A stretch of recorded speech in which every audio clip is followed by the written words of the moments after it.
நேற்று ஜெரால்டு ஆர்ஃபோர்டுங்கிற கப்பல் 1.25 லட்சம் கோடி. அந்த கப்பலை உடனடியாக பெர்ஷியன் பிரதேசத்திலிருந்து மத்திய கிழக்கிலிருந்து அமெரிக்காவை நோக்கி திரும்ப சொல்லிவிட்டார்.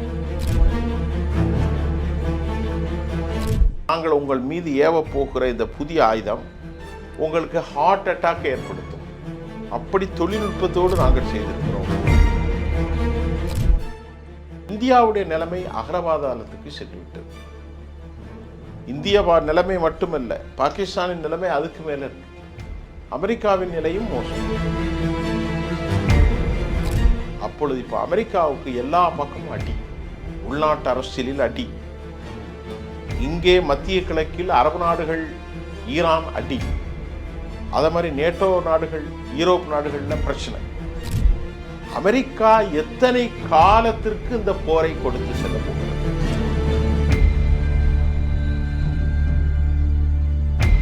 உங்கள் ஆரோக்கியத்தின் ஊற்று நண்பன் ஹெல்தி ஸ்வீட் ஃப்ளோர் உடனே ஆர்டர் செய்யுங்கள். 4ஆம் தூண் நேயர்கள் அனைவருக்கும் வணக்கம். இன்று நம் நிகழ்ச்சியின் சிறப்பு விருந்தினர் சர்வதேச பார்வையாளர் சுஃபியான் அவர்கள் இணைந்துள்ளார். வணக்கம் சார். வணக்கம். மீண்டும் ஆரம்பித்தது அமெரிக்கா, இஸ்ரேல், ஈரான் போர்.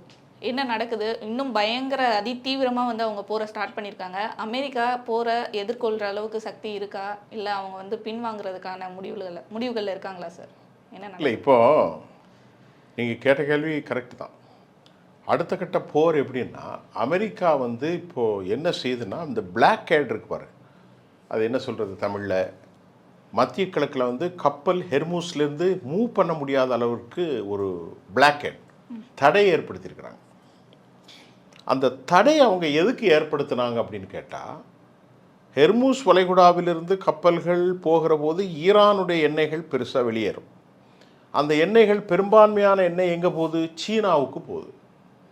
அப்போ ஈரானுக்கு சீனாவுக்கு போகிற போது ஈரானுடைய எண்ணெய்கள் பிஸ்னஸ் பெரிய அளவில் நடக்கும்போது அவர்களுக்கு பணம் தட்டுப்பாடு இல்லாமல் வந்து கொண்டிருக்கும். Point number 1.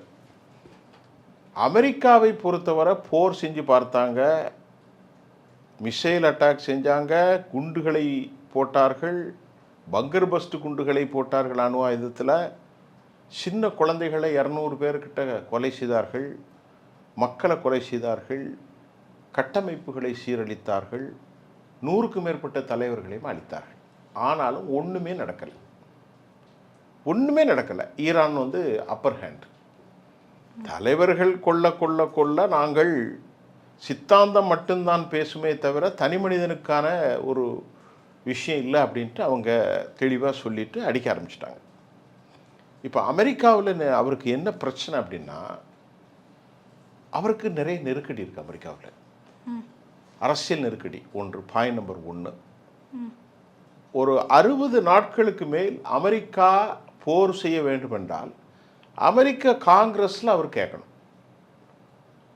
காங்கிரஸினுடைய பெர்மிஷன் கிராண்ட் ஆனால் மட்டும்தான் இவர் போர் செய்ய முடியும். இப்போ 60 நாளைக்கு மேலே போயிட்டு, since the war started February 28, March இன்னைக்கு ஏப்ரல் 28 முடிஞ்சு மே மாதம் இன்னைக்கு 2ஆம் தேதி.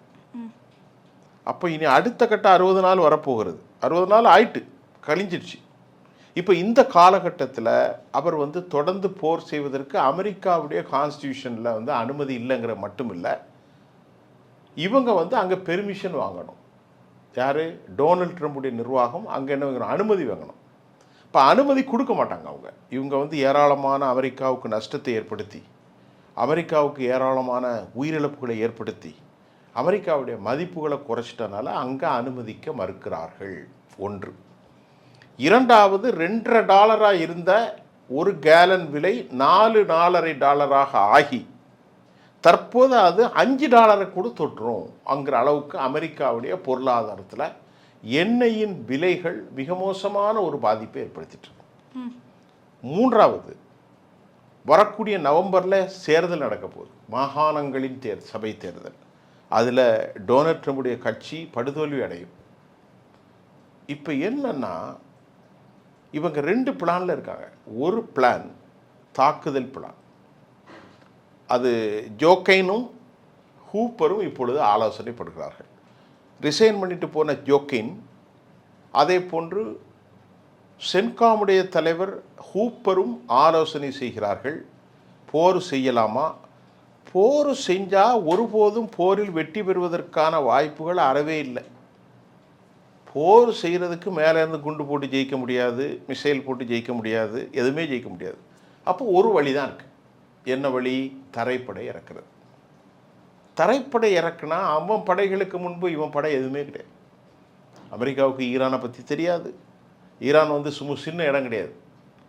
மலைகள், எத்தனையோ மலைகள் இருக்குது, எத்தனையோ காடுகள் இருக்கிறது, எவ்வளவோ பரப்புகள் இருக்குது, எந்த புத்தில் எந்த பாம்பு இருக்குன்னு யாருக்குமே தெரியாது. அப்படிப்பட்ட ஒரு பெரிய நாடு, 10 கோடி மக்கள் தொகை கொண்ட நாடு. ஈரானுடைய அரச படைகள், ஈரானுடைய IRGC படைகள், ஈரானுடைய பஸ்ஸி படைகள், ஈரானுக்கு ஆதரவாக வரக்கூடிய இஸ்லாமிக் படைகள், அதே மாதிரி அல்குஸ் படைகள், இவ்வளோ படைகள் இருக்குது, இவ்வளோ வாகனங்கள் இருக்குது. இவர்களுக்கு ஆதரவாக எல்லாத்தையும் சொல்கிறதுக்கு ரஷ்யா இருக்குது, சீனா இருக்குது. அப்போ உள்ளே இறங்கி அடிக்க முடியாதுல்ல. உள்ளே இறங்கி அடித்தா காலி. யார்? அமெரிக்கா. இப்போ என்ன செய்கிறது? இப்போ இந்த பிளாக்கேடை போட்டிருக்காங்க. இப்போ ஈரான் என்ன செய்யும் அப்படின்னா, எவ்வளோ நாளைக்கு தாக்கு பிடிக்க முடியும்? அமெரிக்காவும் ரொம்ப நாள் தாக்கு பிடிக்க முடியாது, ஈரானும் தாக்க முடியாது. அப்போ அந்த இடத்துல மற்றொரு போருக்கான வாய்ப்பு இருக்கிறது. இப்போது அமெரிக்கா போர் நடக்கிறதுக்கு முன்பே கப்பல்களை கொண்டு நிறுத்தினா நம்ம பேசியிருக்கோம் பல முறை. நேற்று ஜெரால்டு ஆர்ஃபோர்டுங்கிற கப்பல் 1.25 லட்சம் கோடி. அந்த கப்பலை உடனடியாக பெர்ஷியன் பிரதேசத்திலிருந்து, மத்திய கிழக்கிலிருந்து அமெரிக்காவை நோக்கி திரும்ப சொல்லிவிட்டார்கள். காரணம் என்னென்னா, ஈரானிடத்தில் ஏராளமான ஆன்டி ஷிப் மிசைல், அதாவது கப்பலை துவம்சம் செய்கிற மிசைல் தொழில்நுட்பம் இருக்கிறனாலையும், அப்பாஸ் அராக்கச்சி ஈரானிலிருந்து பாகிஸ்தானுக்கு சென்று ஓமனுக்கு சென்று அங்கிருந்து அவர் ரஷ்யாவுக்கு சென்றதாலும், ரஷ்யாவினுடைய கிரெம்லின் மாளிகை கடும் எச்சரிக்கையை அமெரிக்காவுக்கு கொடுத்ததாலும், ரஷ்ய அதிபர் புட்டினை இவர் சந்தித்த பின்பு தொடர்ந்து நாங்கள் technically morally we are supporting, we will support for Iran, ஈரானுக்காக ஈரான் மக்களை பாராட்டிய ரஷ்யா நாங்கள் தொடர்ந்து ஆதரவு கொடுப்போம் என்று அறிவிப்பு செய்தாலும், அமெரிக்காவுடைய பொருளாதாரத்தில் நியர் அபவுட் $100 பில்லியன் அளவுக்கு சொல்கிறாங்க. அதை பற்றி நமக்கு சரியாக தெரியல. ஏராளமான பில்லியன் டாலர்களை இழந்து வெற்றி பெற முடியாமல் அவர்கள் இப்போது பெரும் சிக்கலில் மாட்டிக்கொண்டார்கள். இந்த பக்கம் நகண்டாலும் பிரச்சனை, விட்டுட்டு போனாலும் பிரச்சனை. புலிவாலை பிடித்த கதை. அமெரிக்கா விட்டு போகணும் என்றால் ஒரு காரணம் இருக்கிறது. அமெரிக்கா வரும்போது என்ன சொன்னால், நான் உன் நாட்டுக்குள்ளே வந்து எல்லாத்தையும் அழித்து உன்கிட்ட இருக்கக்கூடிய அணு ஆயுதங்களை தூக்கிட்டு போயிடுவேன்னு தான் சொன்னான். ஆனால் 60 நாள் 62 நாள் ஆச்சு, ஒன்றும் செய்யலை. ஆனால் இப்போ இந்த சண்டை அதை தாண்டி வந்து ஈகோ ப்ராப்ளமாக மாறி நீயா நானான்ற மாதிரியான ஒரு பாதையில் தானே சார் சென்றுட்டுருக்கு இந்த போருன்றது.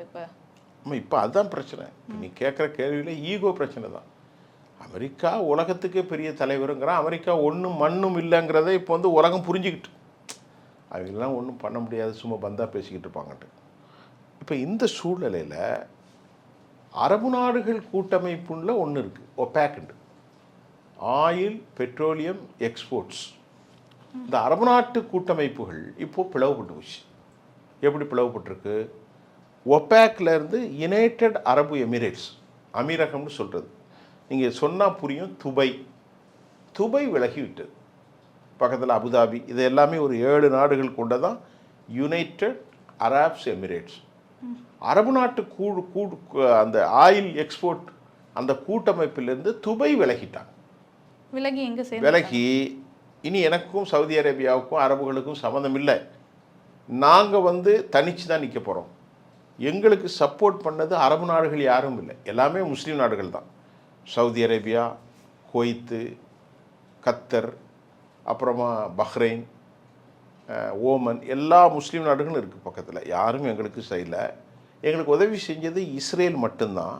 இஸ்ரேலுடைய ஏர் டிஃபென்ஸ் சிஸ்டத்தை வச்சு, அயன்டோம் வச்சு தான் நான் தப்பினேன். இனி உங்களுக்கு கூட ஒட்டும் வேணாம், உறவு வேணாம் என்று பிரிந்து விட்டார்கள். இப்போ ஈரான் என்ன நினைக்கிறதுனா, இவங்களை பிரித்து அமெரிக்காவுக்கு எதிராக, மொத்தத்தில் எல்லாருமே அமெரிக்காவுடைய ஆதரவாளர்கள் தான். சவுதி அரேபியாவும் சரி, யுஏயும் சரி, கத்தரும் சரி, இவங்களை பிரிச்சிட்டன்னா பலம் குன்றியவர்களாக இருப்பார்கள். அது ஒரு இன்டர்நேஷ்னல் ராஜ்ய ரீதியான டிப்ளமேட்டிக் ஸ்ட்ராட்டஜிக்கல் ட்ரிக்கி பாலிசி, அதாவது கொள்கை ரீதியான தந்திரோபாய ஒரு திட்டம். அப்போ இந்த நேரத்தில் அமெரிக்காவினுடைய செலவுகள் அதிகரிக்கின்றது. அமெரிக்காவுடைய கூட்டாளிகளுக்குள் பிரச்சனை வந்துவிட்டது. அமெரிக்கா இப்போது அந்த கப்பலை அமெரிக்காவுக்கே வர சொல்லிட்டு, எந்த கப்பலை? ஜெரால்டு ஆர்ஃபோர்டை. அப்போ நமக்கு பல சந்தேகங்கள் வருது. கப்பலை அனுப்புகிறார்கள், டன் கணக்கில் ஆயுதங்களை இஸ்ரேலுக்கு அனுப்புகிறார்கள். இஸ்ரேல் ஹிஸ்புல்லாவை தாக்குகிறது, ஹிஸ்புல்லா இஸ்ரேலை தாக்குகிறது. ஈரான் இப்போது மௌனம் காக்கிறது. ஈரானிலிருந்து எண்ணெய் வயல்கள் உலகத்தில் எந்த பாகத்திற்கும் செல்ல முடியவில்லை.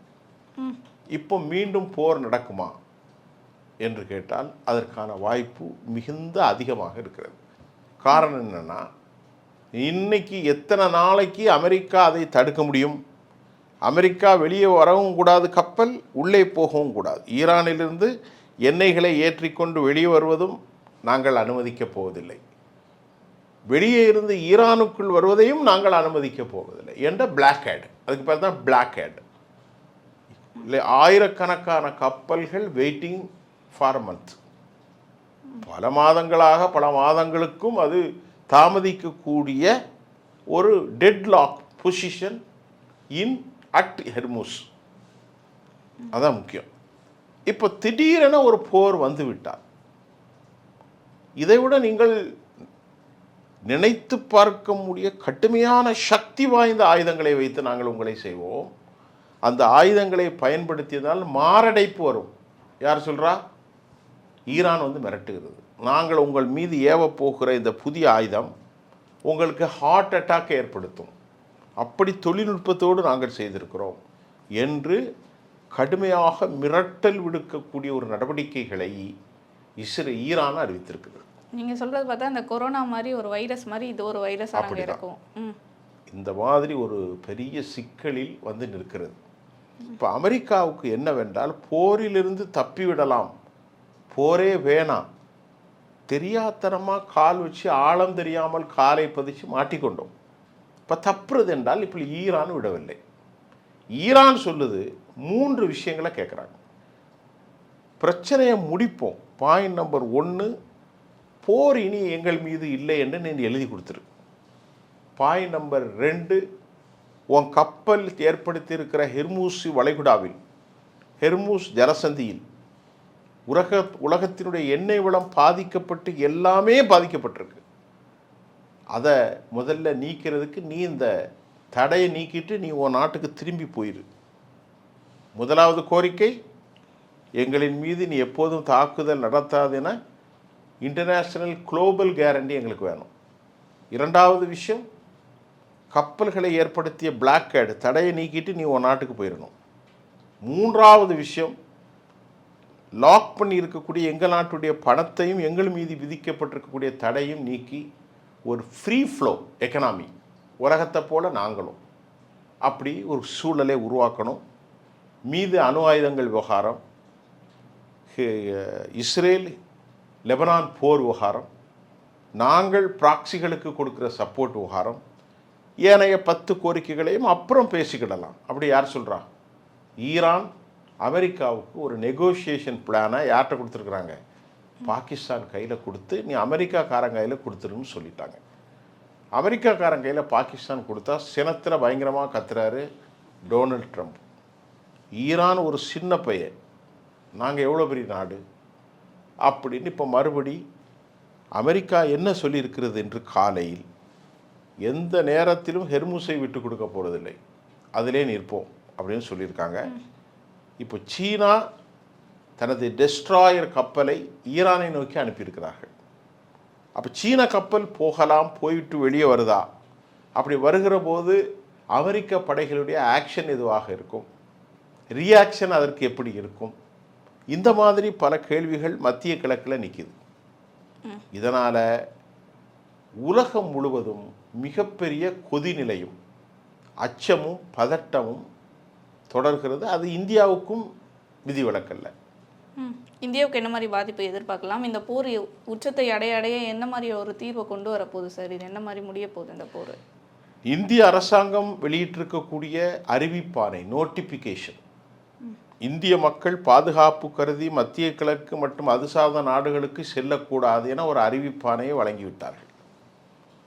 நேற்று 933 ரூபாயோ 83 ரூபாயோ அளவிற்கு வணிக பயன்பாட்டிற்குள்ள சிலிண்டருடைய விலை ஏறிவிட்டது. 1800 ரூபாக இருந்தது, இப்பொழுது 3200 சில்லறையோ என்னமோ போயிட்டு 400 3300. ஒரே நாளில் 1000 ரூபாயை மத்திய அரசு ஏற்றிவிட்டது. 10 ரூபாய் கொடுக்குற காப்பி இன்னைக்கு எவ்வளோ வரப்போகுது? 20 ரூபா 15 ரூபா வந்துடுச்சு. தோசை விலையில் 20 ரூபா ஏற்றியாச்சு, ஆம்லேட்டில் 5 ரூபா 10 ரூபா ஏற்றியாச்சு, சாப்பாட்டில் 20 ரூபா ஏற்றியாச்சு. இந்தியாவில் வேலை பார்க்குறவனுக்கு சம்பளங்கள் யாருக்கும் ஒன்றும் பெரிதாக ஏறாது. ஆனால் ஒரு சாதாரண பெயிண்டர் தினமும் ஹோட்டலில் சாப்பிட்றான், அவனுக்கு ஒரு சாப்பாடு 100 ரூபா, இப்போ 120 ரூபா கொடுக்கணும். 120 கொடுக்குறவனுக்கு 130 கொடுக்கணும். 10 ரூபாய் குடித்த காஃபி இன்னைக்கு 15 ரூபா, ஒரு வடை 15 ரூபா, 10 ரூபா வடை 15 ரூபா. அப்போ ஒருவனுக்கு ஒரு 20,000 ரூபா சம்பளம் வாங்குறான்னா அவனுக்கு மாதம் 1000 ரூபாய் வெளியே சாப்பிட்றதுனால எக்ஸஸ் அப்போ. அப்போ இந்த விலைவாசின்றது இந்த போரால் இன்னும் ஏறுறதுக்கான வாய்ப்பு அதிகம். உயரும் இல்லை. இப்போ அது ஹெர்முஸில் நமக்கு எவ்வளோ லாக் ஆகிருக்குன்னா 9.5 லட்சம் டன்னேஜி எல்பிஜி லாக் ஆகிருக்கு. எல்பிஜி சிஎன்ஜி 2 இருக்குது. எல்பிஜினா நம்ம வீட்டுக்கு அடைச்சி வரக்கூடிய சிலிண்டர், சிஎன்ஜி என்பது பைப் லைனில் வர்றது. இப்போ அதாவது நம்ம நாட்டுக்கு வரக்கூடிய கச்சா எண்ணெய்களிலிருந்து ஒரு வித எரிவாயு எடுக்கப்படுகிறது, கடலிலிருந்து நேரடியாக இயற்கை எரிவாயு இருக்கிறது. உலகத்தில் அதிக எரிவாயு கொண்ட நாடு கத்தர், 90%. அந்த கத்தரிலிருந்து வருவது நமக்கு இந்த பாதைக்கு தான் வந்து ஆகணும்.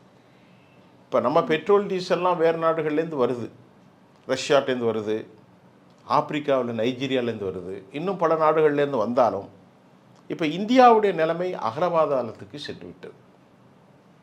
இந்திய நிலைமை மட்டுமல்ல, பாகிஸ்தானின் நிலைமை அதுக்கு மேலே இருக்குது. அமெரிக்காவின் நிலையும் மோசம். இப்பொழுது ஈரோப் நாடுகள் இருக்குல்ல, இந்த ஈரோப் நாடுகளுக்கு அமெரிக்காவின் கூட்டாளிகளாக இருந்த England, France, Italy, Germany, Spain, Australia, Canada, இப்படி எல்லா நாடுகள் மத்தியிலும் அமெரிக்காவுடைய நடவடிக்கைகளுக்கு எதிரான மனநிலை கொண்டதனால் அங்கேயும் ஒரு பிளவு வந்துடுச்சு. இப்போ நேற்று ரஷ்யா 2 அறிக்கை வெளியிட்டிருக்காங்க. ஒரு அறிக்கை இஸ்ரேலை தாக்கினால் பதட்டம் அதிகரிக்கும், 2வது அறிக்கை இனி டாலர் பயன்படுத்த மாட்டோம், யூரோப் நாடுகளுக்கெல்லாம் சைனாவுடைய கரன்சியான யுவான் கரன்சியை தான் நாங்கள் பயன்படுத்த போகிறோம் என்று அமெரிக்கா சொல்லியிருக்கிறது. அப்பொழுது இப்போ அமெரிக்காவுக்கு எல்லா பக்கமும் அடி, உள்நாட்டு அரசியலில் அடி, இங்கே மத்திய கிழக்கில் அரபு நாடுகள், ஈரான் அடி, அதே மாதிரி நேட்டோ நாடுகள், யூரோப் நாடுகளில் பிரச்சனை. ஆக இப்படிப்பட்ட ஒரு இடசங்கமான லெவலில் அமெரிக்கா எத்தனை காலத்திற்கு இந்த போரை கொடுத்து செல்ல போகிறது, அது எப்படி வெற்றி பெறப் போகிறார்கள்? நீ கேட்ட மாதிரி ஒரு பெரும் ஈகோ சிக்கலில் அமெரிக்கா மாட்டிக்கொண்டிருக்கிறது. உலகம் பெரும் கொதிநிலையை நோக்கி போகிறது. இப்படிப்பட்ட சூழ்நிலையில் ஈரானில் 2 குரூப்ஸ் உருவாயிட்டாங்க. ஒன்று IRGC, Islamic revolutionary guards and corps, the first group. Second group அரசியல் சார்ந்து மசூத் பெசஸ்கியான், பக்கர் கலீபாப் மற்றும் இல்லாமல் சையத் அலி அப்பாஸ் அராகச்சி, இவ்வளோ பேரும் சேர்ந்து போரை நிறுத்துவோம், பேசலாம் அப்படின்னு சொல்கிறாங்க.